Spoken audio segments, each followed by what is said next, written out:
it is a journey and a process. I remember going to one of my first conferences about coaching and being in this room with all these people that seemed to be so much further ahead than me. In reality, they were maybe earning like low six figures in their practice, but in my mind, I was like, oh my gosh, that's more money than I've ever earned in my life.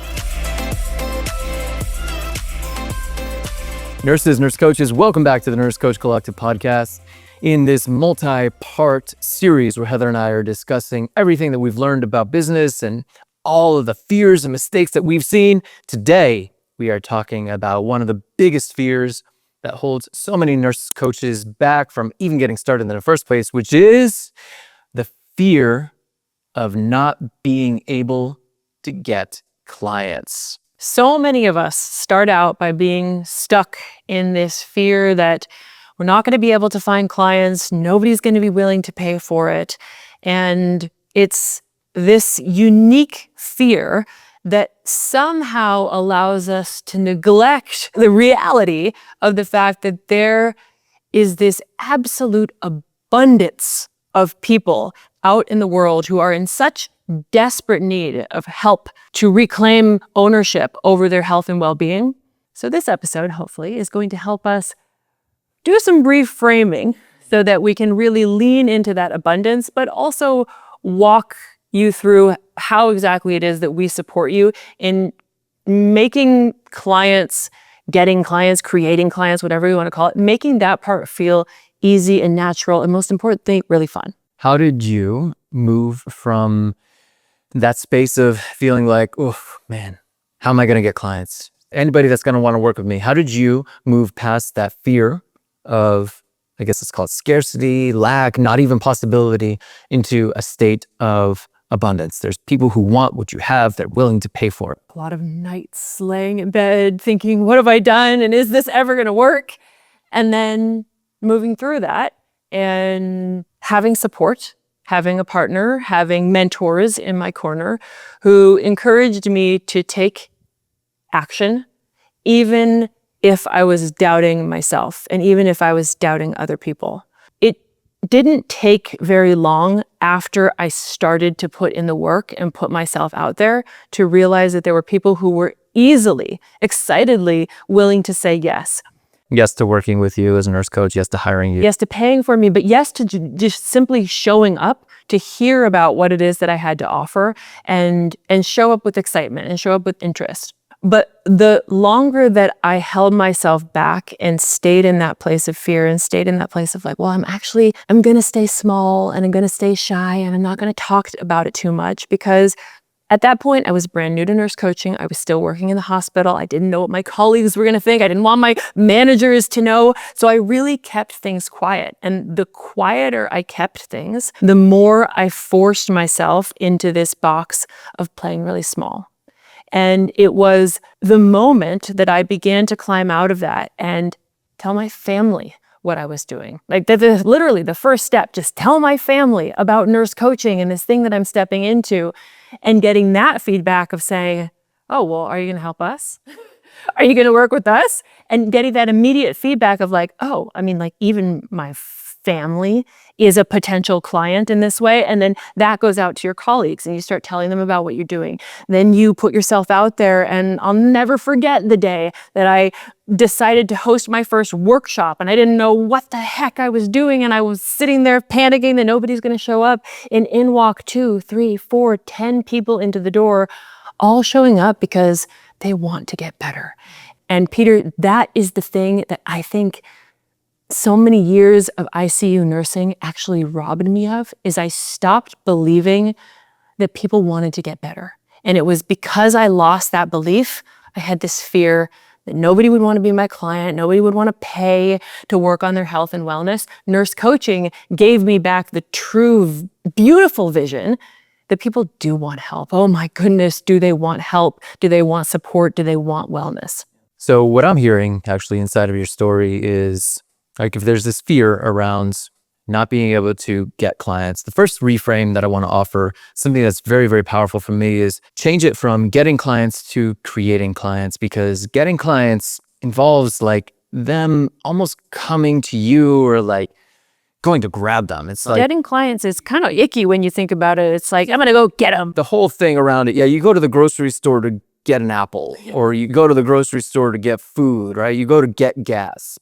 And that's an easy thing to do because you're like exchanging money for that thing. Different way to think about it is like to create clients. It puts the power back inside of your locus of control. So there's so many things that we cannot control, but we can control the actions that we take. And the other thing that I heard when you're talking is this paradox of not playing small, right? So you're not playing small inside of your thinking, but you're also willing to take small actions. So don't play small, but be willing to take small actions. Small actions. Talk to my family. I'm going to tell my family about what I'm doing. Talk to my coworkers. I'm going to tell them about what I'm doing. Go and host an event, right? I remember that event because that was one of the first workshops that we hosted where we had, I think it was maybe not 10 people. I think like 7 people showed up. It was a meetup that we were hosting. I was so excited. I was so thrilled to have just a few people show up for this thing that I was offering that, quite frankly, I had no idea what I was doing. I had no idea what I was going to be offering. I had some idea. I'd practiced it so many times. But when that first person came in the door, it suddenly became real for me. It was like all of these ideas, all this time spent revising my profiles, reaching out to people, all of this fear around, is anybody going to show up? Is anybody going to care? Suddenly began to evaporate because of those small actions. I remember your version of telling your family. I remember sitting in Portland City Grill, which is like one of the fancier restaurants. And this is back, like I had like going out to eat was a big deal. So we always went and hit the happy hour because it was like super cheap, and we would split happy hour time. We try to eat a full meal based on happy hour. But I remember sitting there with my mom and dad and telling them about this business that we're starting and trying to explain it to them because I had no idea how to explain it to them because those first 7 people hadn't walked through yet. But we were still trying to explain it to them. They were like, I don't really know what you're doing, but I'm so happy for you guys. I'm excited for you. And I remember sharing it with my coworkers and them like starting to lay some of their fear and doubt onto me. And that was when I quickly realized like, I need to find different people to talk to this about. I need to find my own coach or different community because they don't understand it so much that they're just dumping like all of their fear or all of their regret for never having to do anything else onto me. And now I'm having to like deal with that weird energy. And it's perpetuating that cycle of me playing small inside of my brain, which is preventing me from taking those small actions. So that's a really interesting piece there, because on the one hand, I'm talking about the importance of being willing to just talk about it, just tell people what you're doing and share your excitement and share your passion, and that will rub off. But you're bringing in this other layer, which is, yes, do that and be cautious of what you receive. Be aware of what you receive. And if you have family that supports you, if your colleagues are excited for you, if the person behind you in the grocery store line ends up being interested in becoming your client or telling their best friend about you, amazing.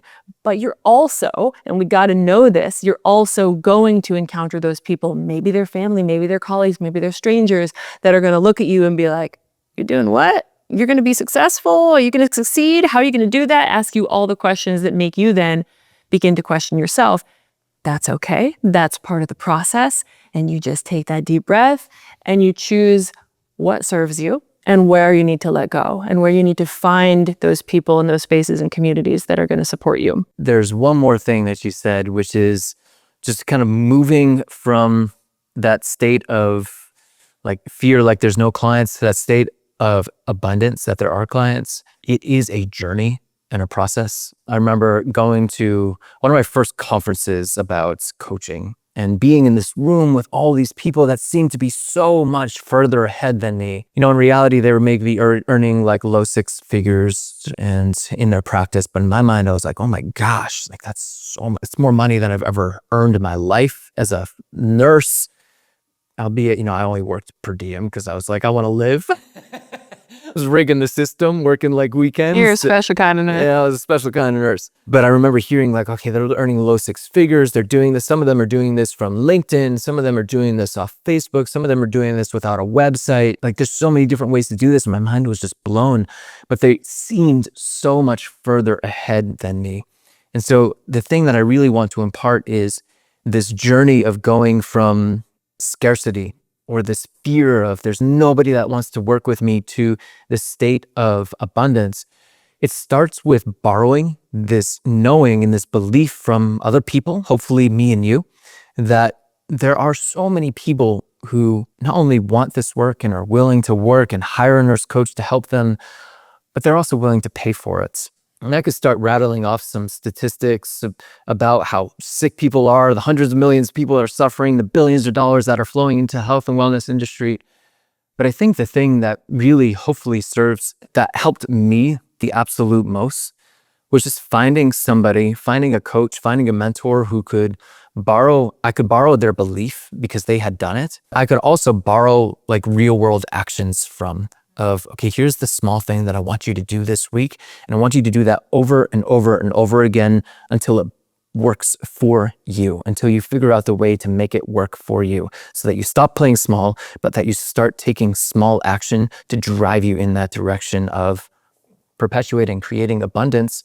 So that way it's not like the fear begins to dissipate by building confidence. Confidence is created. Clients are created. Anything that you want to create inside of your business, inside your practice as a nurse coach, it's all created one tiny little action at a time. But the first thing that you have to do is you have to get outside this mindset, this mindset that's like, it's these internal beliefs, it's these internal critics that will just keep you stuck. Yeah, I mean, that whole idea of us hosting that workshop the very first time, we didn't invent that. We had a mentor who gave us that suggestion, who gave us that homework and said, okay, here's something tangible, a tiny small action that you can work on this week. Go put yourself out there, set yourself up, and see what happens. So there really is that beauty of having steps to take, the process to follow in order to move through that process of creating clients. And then celebrate the actions, right? 7 people showed up, right? Maybe we wanted 70. 0 people could have showed up. But the important thing was to celebrate the small actions that got us to that place. So setting up a meetup group, right? Reaching out to people, renting the space, figuring out how to build that workshop. Huge wins. All those people in, right? Every single little win has to be celebrated on that journey of moving away from fear and moving into confidence and abundance. Huge wins, things that we had never done before. We had no idea how to do, but that's the beauty of it. Like, you don't know how to do things until you do, until you go try them out. You make mistakes, you learn as you go, and then the very next day you wake up and you're like, wow, look at all these amazing things that I learned how to do. I think for me, the gold of what you shared is the idea of creating clients instead of trying to get them. Our very first workshop, I feel like we got so lucky. We ended up with, a sheet of people's names and email addresses and phone numbers who wanted follow-up calls, right? People that we got to then connect with, and some of which became clients. It was like, oh my gosh, magic. You follow this recipe and you put yourself out there and you do the work and then clients come in. So that was a beautiful success story. But we have also had very, very fall flat on your face moments where we have entered into situations, remember the era of our life where we were going to multiple meetups every single week just to put ourselves in rooms with other people. And time after time, we made the mistake of walking into a room thinking, okay, how am I going to get clients while I'm here? Who can I turn into a client? I think if I can really admit something, you and I sometimes even walked into those events with a little bit of our competitive spirits, and we'd say, it's okay, let's see who can get more emails and more phone numbers and set up more calls for potential clients. And I love the hustle. I think we really leaned into the hustle. But where the magic lived that we learned over time was actually when we instead learned to walk into those rooms, still the same actions, still going to events, hosting events, but you walk into the room and you actually let go of worrying about who's going to be a client and who's not. And instead of focusing on getting the clients, you focus on creating the clients, which means what?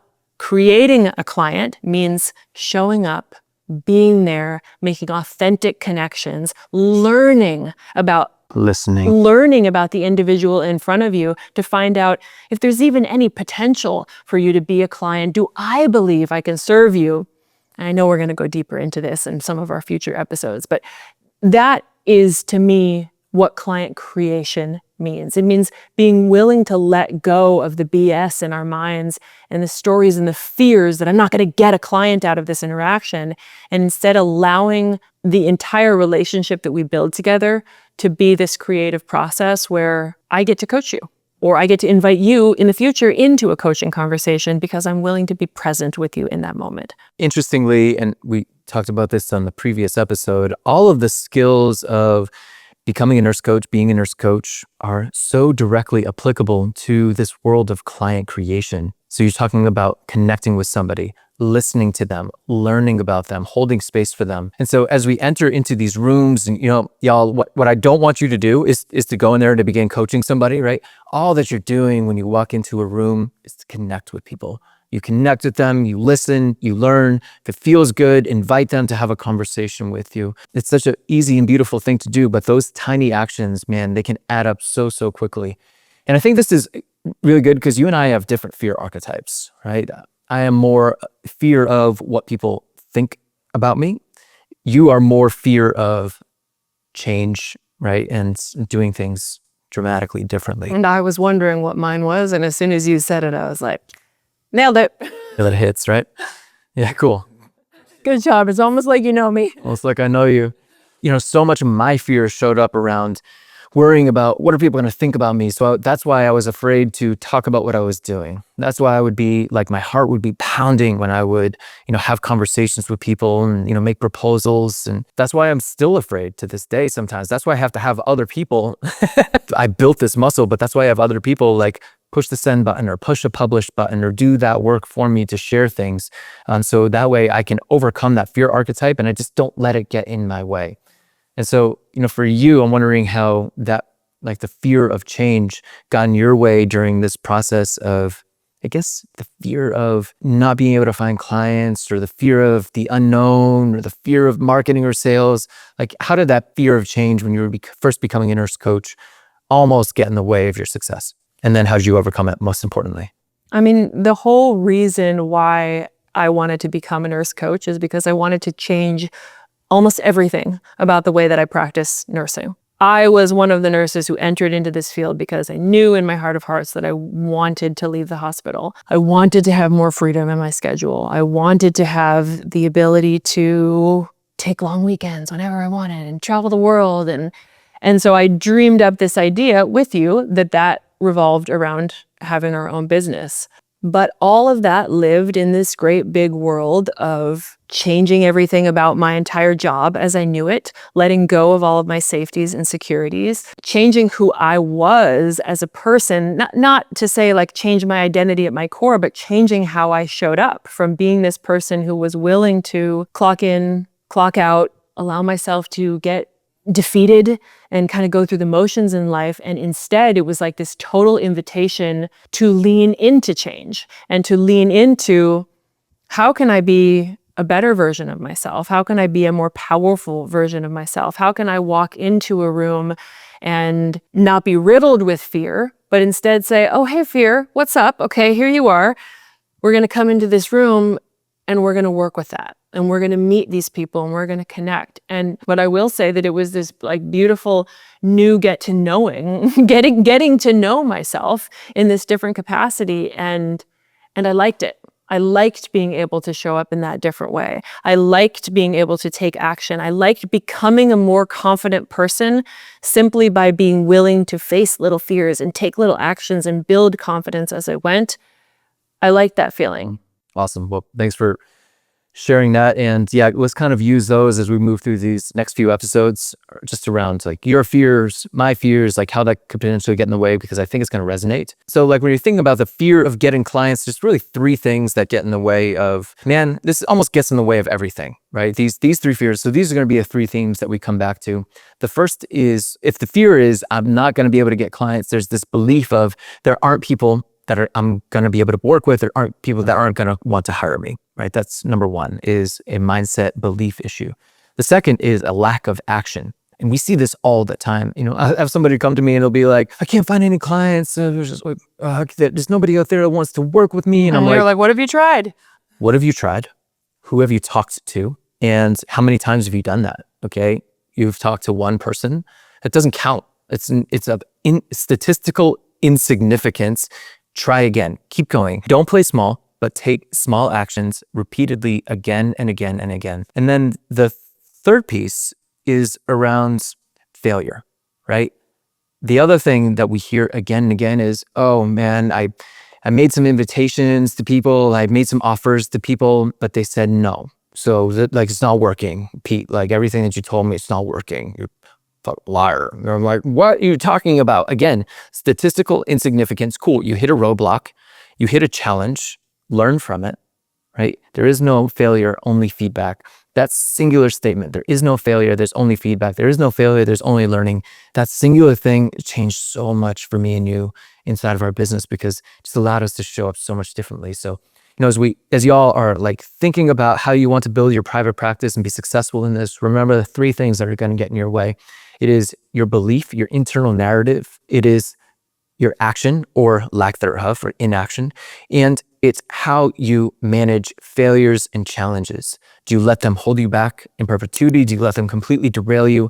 Or do you learn from them and reshape your mindset, take deeper action, and try again? Heck yeah. Awesome.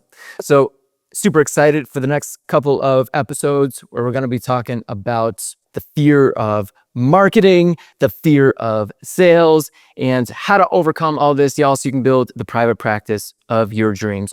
Remember, the Nurse Coach Collective has the best training academy for you to become a world-class nurse coach, have the best service to offer. We offer that included business course. We're so excited to be able to give this to as many nurses as humanly possible. Thanks for joining us. We'll see you in the next episode.